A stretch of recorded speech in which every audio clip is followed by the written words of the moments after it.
슬기로운 농촌 생활을 위해 농업 법률 상식을 전해드립니다. 안녕하세요, MC 김민지입니다. 안녕하세요. 하늘의 마스코트 여러분의 귀염둥이 나나입니다. 농업인들이 흘린 피와 땀을 법으로 지켜드리겠습니다. 농업인 대표 변호사 소인영입니다. 네, 반갑습니다. 오늘은 이 농업인분들의 질문을 많이 해결해 드리려고 하는데 그 전에 우리 변호사님께서 이거는 꼭 알아야 할 법률 상식이 있다고 준비하신 게 있다고 들었어요. 네, 혹시 나로 씨는 농지의 전용이란 말을 들어보신 적 있나요? 글쎄요. 이 농지는 내 전용이니까 아무도 건드리지 마. 이럴 때 쓰는 말 아닌가요? 오, 나로 씨 최근에 아파트를 매매하셨나요? 안타깝게도 나로 씨가 말한 전용은 아파트의 전용 부분과 같이 오로지 특정인을 위해 사용한다는 뜻이고요. 제가 말씀드린 전용은 원래의 용도에서 변해서 달리 사용한다는 것으로 한자 뜻이 달라요. 또 한자예요. 아무리 생각해도 변호사님은 변호사가 아니라 청학동에서 오신 서당 훈장님이 확실합니다. 우리 유학파 나로 씨가 영어는 괜찮은데 이 한자가 나오니까 머리가 지끈지끈한가 봐요. 우리 변호사님께서 조금 더 쉽게 설명해 주실 수 있을까요? 앞서 농지는 농작물의 경작이나 다년생 식물의 재배 등 농업 생산이나 농지 개량의 용도로 사용한다고 말씀드렸잖아요. 그런데 농지 전용은요, 농지를 농업 생산이나 농지 개량 목적으로 사용하지 않는 것을 뜻합니다. 예를 들어 주택이나 공장 부지 등으로 농지를 활용하겠다는 거죠. 그런데 경자 유전의 원칙에 따라 농지는 농업의 목적으로만 사용되어야 하는 거 아닌가요? 맞습니다. 그런데 예외 없는 원칙 없듯이 농지법에도 그 예외에 대해서 규정하고 있습니다. 오, 증여나 상속받은 농지가 있거나 또 처분하고 싶은 농지를 갖고 계신 분들이 궁금해할 주제 같아요. 실제로 증여나 상속을 받아서 농지를 받기는 했는데 농업에 종사하지 않는다는 이유로 농지를 다른 용도로 활용했다가 단속에 걸려서 그러한 처벌을 받는 사례가 종종 있어서 준비했습니다. 농지를 다른 용도로 사용하게 되면 처벌을 받게 된다고요? 농지 전용 허가를 받지 않고 전용하거나 부정한 방법으로 농지 전용 허가를 받았을 경우에는 3년 또는 5년 이하의 징역 또는 일정 금액의 벌금에 처해질 수 있습니다.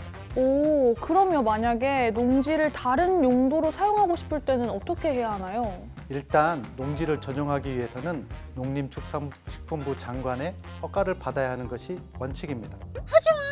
농림축산식품부 장관의 허가를 받지 않아도 농지를 전용할 수 있는 예외적인 경우가 또 있겠죠, 변호사님? 맞습니다. 4가지 예외가 있는데요. 첫째, 국토의 계획 및 이용에 관한 법률에 따라 도시지역 또는 계획관리지역에 있는 농지로서 농지 전용 협의를 거친 농지이거나, 둘째, 농지 전용 신고를 하고 농지를 전용했을 경우, 셋째, 산지 전용하거나 신고 없이 불법으로 개간한 농지를 산림으로 다시 복구하는 경우, 마지막으로 하청관리청의 허가를 받고 형지를 변경하거나 공작물을 설치하기 위해 농지를 전용하는 경우가 있습니다. 그러면 이 예외 사항을 제외하고 농림축산식품부 장관에게 허가만 받으면 전용을 할 수 있는 건가요? 그런데 그 전에 협의를 해야 되는 경우도 있습니다. 예를 들어서 도시지역의 주거, 상업, 공업지역을 지정하는데 그 지역에 농지가 포함되어 있다거나 개발제한구역에 농지를 포함되어 있는 경우에는 주무부 장관이나 지자체장은 농림축산식품부 장관과 농지전용 협의 과정을 거쳐야만 농지전용이 가능합니다. 그런데 저 한 가지 궁금증이 생겼어요. 저희 앞서 농지에 어린이 놀이터나 마을회관처럼 농업인의 공동생활 편의시설은 예외적으로 설치할 수 있다고 말씀하셨잖아요. 이런 것들까지 일일이 농림축산식품부 장관님한테 허가를 받아야 하면 절차가 너무 오래 걸릴 것 같은데요. 나로 씨가 아주 좋은 질문 해주셨는데요. 농업인 주택이나 농축산용 시설, 농수산 유통 및 가공시설, 어린이 놀이터나 마을회관, 농수산 관련 연구시설과 양식장처럼 어업용 시설을 농지에 설치하는 경우에는 시장 분수, 자치구청장에게 농지 전용 신고만 하시면 됩니다. 그런데 농촌에 가면 농지의 썰매장이나 지역 축제를 한다든지 아니면 간이처리 시설을 이용한다든지 이런 경우들이 있는데 이런 것도 이 농지 전용에 해당되는 건가요? MC님이 또 예리한 질문 해주셨는데요. 썰매장이나 지역 축제, 간이 처리 시설은 일시적으로 설치했다가 다시 농지로 복구하는 거잖아요. 이럴 때는 농지의 전용이 아니라 농지의 타용도 일시 사용에 해당하고요. 경우에 따라서는 농지의 타용도 일시 사용 허가나 협의, 신고 과정을 거쳐 농지를 조건부로 사용하시면 됩니다. 그렇군요. 그러면 농업인분들의 최다 궁금증이었던 농지 전용에 대한 질문 베스트 5를 모아봤는데요. 하나씩 살펴보면서 답변을 드리도록 하겠습니다. 그럼 먼저 첫 번째 질문입니다. 산지에 버섯 재배사 설치에 따른 진입로가 농지 전용 허가 대상인가요? 라는 질문이 있습니다. 산지에 버섯 재배사 설치에 따른 건축 허가 등의 신청 시 사업계획서에 진입로를 포함하여 전용 신청하였다면 농지 위에 설치하는 진입로는 버섯 재배사 부지에 포함되어 농지로 보기 때문에 농지 전용 절차를 따로 거치지 않아도 됩니다. 하지만 진입로를 도로법에 의한 도로나 도시계획시설로 결정하는 경우, 사도법에 의한 사도로 별도 전용 허가를 받아 개설하는 경우에는 도로의 면적만 별도의 전용 대상으로 봅니다. 따라서 사업계획서 진입로를 포함해 전용 신청했는지를 확인해 보시는 게 좋을 것 같습니다. 자, 그럼 두 번째 질문 바로 드릴게요. 간이 액비 저장조가 농지 전용 대상인가요? 참고로 액비는 액체 상태의 비료를 말합니다. 제가 설명드리려고 했는데 감사해요, 나로 씨. 그리고 여기에서 주목해야 할 단어가 간이인데요. 이 간이 액비 저장조는 별도의 농지 전용 허가나 신고 절차 없이 설치가 가능합니다.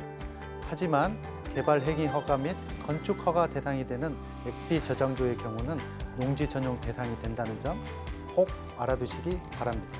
네, 그럼 이어서 세 번째 질문 드릴게요. 불법 전용한 농지에 대한 조치 사항은?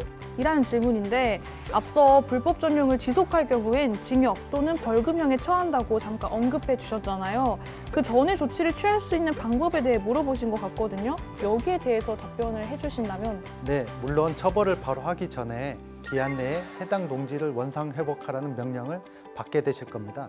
이때 원상 회복을 하면 되는데요. 만약에 원상 회복 명령을 미행할 경우 징역형이나 벌금형을 받을 수 있고 대집행으로 원상 회복을 할 수 있으며 이에 대한 비용도 납부하셔야 된다는 점 알아두시면 좋겠습니다. 이제 네 번째 질문 드릴게요. 분유를 개장하여 나온 유골을 화장한 후 그 골분을 나무 상자에 담아 농지에 봉분 없는 상태로 가정묘지를 설치하고 그 위에 참깨 등을 심은 경우에도 농지 전용에 해당하나요? 질문만 들어도 지금 너무 복잡하고 어려워요. 어떻게 답을 드려야 할까요?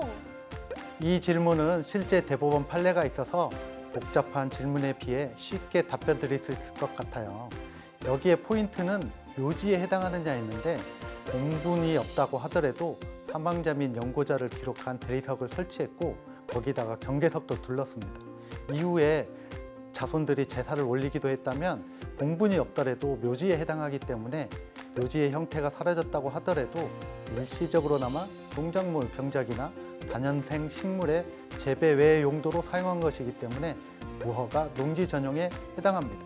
네, 이제 마지막 질문인데요. 토지 대장상 지목은 전이나 공장 부지 공사로 건축 신고 승인 이전에 이미 농지로서의 현상을 상실할 경우 농지 전용 부담금을 부과할 수 있나요? 라는 질문입니다. 농지 전용 부담금을 부과하려면 그 토지가 농지여야 합니다.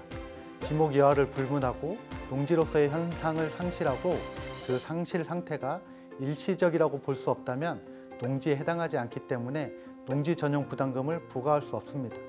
해당 사례는 10여 년 전에 공장 부지 공사로 공장을 지어서 이미 농지로서의 기능을 상실하였고 건물을 철거하고 다시 농지 사용하는 것이 불가능하여 농지에 해당하지 않는다고 보아 농지 전용 부담금을 부과할 수 없다고 보았습니다. 네, 이번 영상을 끝으로 이제 농지법에 대한 얘기는 마무리 짓게 됐는데요. 그동안 농지법에 대해 알려주시느라 고생하신 우리 변호사님 마지막 소감 한 말씀 들어볼까요? 우리 농협은 농업인의 자조조직으로 농업인은 농지를 삶의 터전으로 하고 있어 농지는 우리 농협을 지켜주는 뿌리라고 할 수 있습니다. 우리 농협 임직원은 100년 농협의 영속성을 위해 농지를 보존할 수 있도록 농지에 대해 많은 관심을 가져야 할 것입니다.